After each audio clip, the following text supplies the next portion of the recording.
Le travail que je vais vous remettre tout à l'heure s'intitule La guerre de la banane en pays Kwélé du bassin de Livino, entre 1908 et 1911.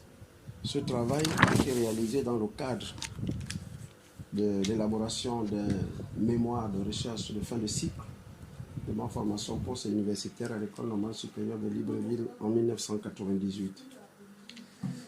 Pourquoi la guerre de la banane en pays Kwélé du bassin de Livino? Parce que durant toute notre formation, nous avons toujours été enseignés que les résistances à la pénétration coloniale française ou autres n'ont eu lieu que sur la côte. Et l'intérieur du pays semblait être présenté comme n'ayant jamais connu de mouvement de résistance. Et au cours de nos recherches, nous avons découvert qu'il y a eu des résistances dans plusieurs coins du pays. C'est le cas à La Sourville, c'est le cas à Makoko, et nous nous sommes particulièrement intéressés sur le cas de Makoko. Ici, ce mouvement de résistance, nous l'avons dénommé la guerre de la banane en pays Kwélé, le bassin de Livino. Pourquoi la guerre de la banane? C'est parce que le conflit a été déclenché à partir du prélèvement par les militaires de l'administration coloniale des régimes de bananes dans le champ d'un notable qui s'appelait Dembe. Et ce prélèvement a été à l'origine d'un mouvement de contestation des populations. Et pour asseoir leur autorité, les populations locales ont décidé de réagir. Ils ont manifesté leur mécontentement et ça a débouché à une guerre. C'est cette guerre-là que nous avons appelée la guerre de la banane. Elle a eu lieu entre 1908 et 1911 dans les villages situés entre Makoko et Mvadi. Et elle s'est beaucoup plus répandue entre les villages situés entre Mvadi et Mazingo, les villages au Pande, voilà, Zanza et autres qui étaient situés dans cette zone. Donc c'est une guerre qui a opposé l'administration coloniale par l'entremise des miliciens et les populations autochtones.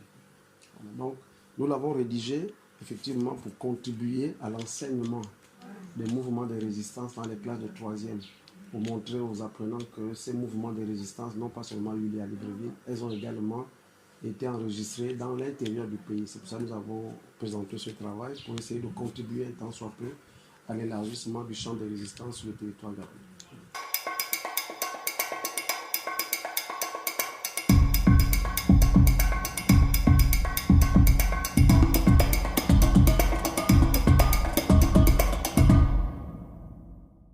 Oui, c'est une reconstitution ou une contribution, voilà, à une connaissance qui n'était pas bien établie.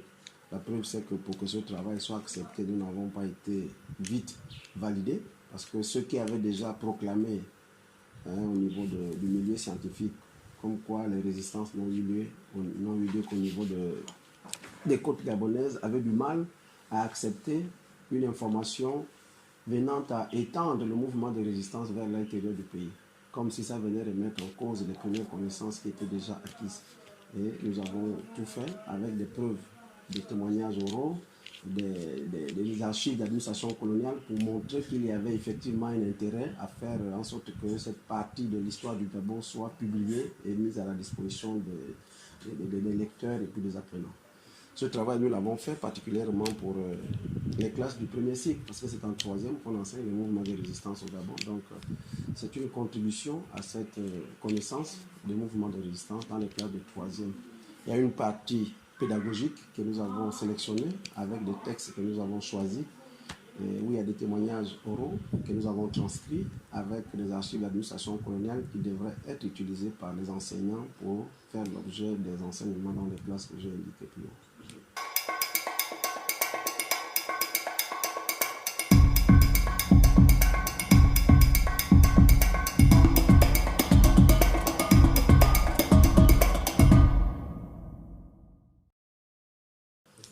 Bien, une fois de plus, à notre arrivée à l'université, en novembre 1991, nous avons constaté que tous les peuples du Gabon avaient été plus ou moins abordés dans le cadre des études d'histoire pour présenter un peu leurs origines, leur histoire et leur mouvement migratoire. Et grande a été notre surprise de constater que la communauté coloniale n'avait jamais fait l'objet d'une étude. Et les enseignants qui nous encadraient dans ce domaine m'ont inspiré ce sujet, notamment M. Raymond Mayer, qui m'avait demandé, dès ma première année à l'université, de commencer à prendre la tâche avec certains notables qui étaient les dépositaires de l'histoire orale. Et c'est ce que j'ai commencé à faire des enregistrements depuis la classe de première année, À chaque fois que je me rendais en vacances, il fallait faire des enregistrements. Parce qu'au moment où j'allais commencer à élaborer mon travail, certains pouvaient ne plus être en vie. Et malheureusement, ce fut le cas. Moi, j'avais déjà l'avantage d'avoir entre mes mains plusieurs disquettes, plusieurs cassettes audio dans lesquelles j'avais des témoignages de ces ancêtres. Donc, ce travail présente plus ou moins l'histoire du peuple Kouel du Gabon, des origines à nos jours. Voilà, nous avons circonscrit notre travail des origines jusqu'à 1960. Les origines ici pour nous sont considérées comme étant le point de départ. Et ce point de départ représente plus ou moins les souvenirs les plus lointains que nos informateurs pouvaient avoir, à partir desquels nous pouvions avoir des traces écrites et orales nous permettant de réaliser ce travail. Et nous avons circonscrit la période de la fin de notre travail à 1960 avec la date de l'indépendance du Gabon.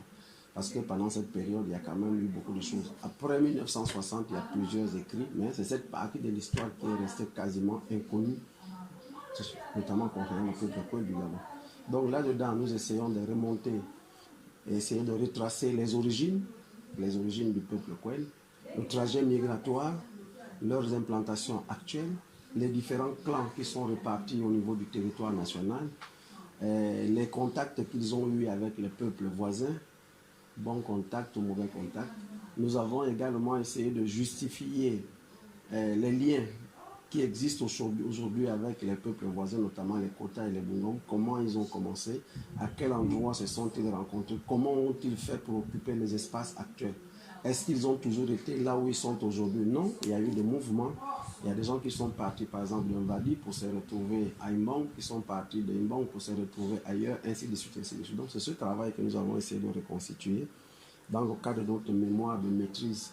Donc, c'est un travail académique que nous allons transformer en ouvrage pour essayer de rendre un peu